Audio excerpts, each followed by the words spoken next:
വാക്കിൽ പറയുവാണെങ്കിൽ ഇത് പാകിസ്ഥാന്റെ വിശ്വാസവഞ്ചന എന്ന് മാത്രമേ ഇതിന് പറയാൻ പറ്റുള്ളൂ. എന്ന് വെച്ചാൽ കാർഗിൽ ഏരിയയിൽ ലഡാക്ക് ആണെങ്കിലും കാശ്മീർ ആണെങ്കിലും നമുക്കറിയാം, അവിടുത്തെ ഭൂപ്രകൃതി നോക്കുമ്പോൾ മലമ്പ്രദേശങ്ങളും വളരെ പൊക്കത്തിലിരിക്കുന്ന മലകളും ആൾക്കാർക്ക് കയറി പോകാൻ പോലും പറ്റാത്ത സ്ഥലങ്ങളും, അതുപോലെ ക്ലൈമറ്റ് -50 വരെ പോകുന്ന സിയാച്ചിന്റെ കാര്യമല്ല പറയുന്നത്, കാശ്മീരും ലഡാക്ക് ഏരിയ തന്നെ വിന്റർ സമയങ്ങളിൽ -40 -50 വരെ തണുപ്പ് വല്ലാതെ അങ്ങോട്ട് കുറഞ്ഞു പോകുന്ന ഒരു സിറ്റുവേഷൻ വരുന്നു. എത്തിപ്പെടാൻ പറ്റുന്നില്ലെന്ന് മാത്രമല്ല, ആൾക്കാർ എത്തിപ്പെട്ടാലും അവരുടെ എക്യുപ്മെന്റും ബുള്ളറ്റുകളും പടക്കോപ്പുകളും ഒന്നും അവിടെ എത്തിക്കാൻ പറ്റാത്ത, എല്ലാം ഹെലി ഡ്രോപ്പ് ചെയ്യുന്ന ഒരു സിറ്റുവേഷനിലുള്ള ഭൂപ്രകൃതിയാണ് അവിടെ ഉള്ളത്. നമ്മൾ തമ്മിലുള്ള ഒരു അണ്ടർസ്റ്റാൻഡിംഗ് പ്രകാരം അവിടെയുള്ള പോസ്റ്റുകൾ, അതായത് പട്ടാളക്കാർ കാവൽ നിൽക്കുന്ന സ്ഥലത്തിനെയാണ് പോസ്റ്റ് എന്ന് പറയുന്നത്. വിന്റർ സമയത്ത്, ആ വിന്റർ തുടങ്ങുന്നതിന് മുമ്പ് അവരുടെ പട്ടാളക്കാർ അവിടെ നിൽക്കും, നമ്മുടെ പട്ടാളക്കാർ ഇവിടെ നിൽക്കും, അങ്ങോട്ടും ഇങ്ങോട്ടും പെട്രോളിംഗ് ചെയ്യും, ചിലപ്പോൾ വെടിവരെ പൊട്ടിയെന്നൊക്കെ ഇരിക്കാം, സാധാരണ പീസ് ടൈമിൽ ഉള്ളത്. വിന്റർ ഡിക്ലെയർ ആവുമ്പോൾ റിട്ടേൺ അണ്ടർസ്റ്റാൻഡിംഗ് ഉണ്ടായിരുന്നു. കാരണം ആ -50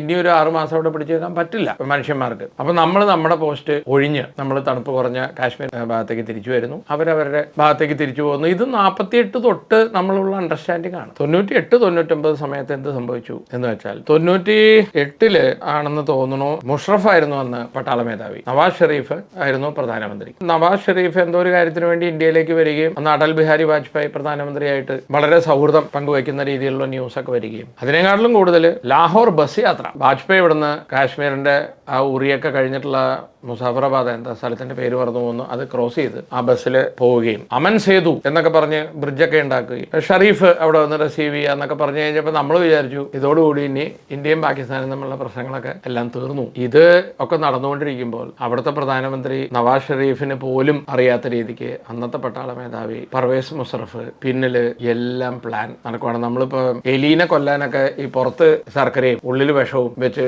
ഓരോന്ന് തിന്നാൻ കൊടുക്കുന്ന പോലെയുള്ള പരിപാടി ഈ മുഷറഫ്, പാകിസ്ഥാന്റെ കാര്യം അങ്ങനെയാണ്. അവിടുത്തെ എല്ലാ കാര്യങ്ങളും തീരുമാനിക്കുന്നത് പട്ടാളക്കാരാണ്. യുദ്ധം വേണോ വേണ്ടയോ, നവാസ് ഷെരീഫ് അവിടെ ഇരിക്കണോ വേണ്ടയോ, ഇതൊക്കെ പട്ടാളക്കാരാണ് തീരുമാനിക്കുക. മുഷറഫ് ആണെങ്കിലും ശരി, ഇപ്പൊ ഇരിക്കുന്ന ഓപ്പറേഷൻ സിന്ദൂറിന്റെ സമയത്താണെങ്കിലും അയാളാണെങ്കിലും ശരി, അവരാണ് അവിടുത്തെ കാര്യങ്ങൾ തീരുമാനിക്കുന്നത്. പക്ഷെ ഇത് നവാസ് ഷെരീഫിന്റെ അറിവിൽ പോലും ഉണ്ടായില്ല.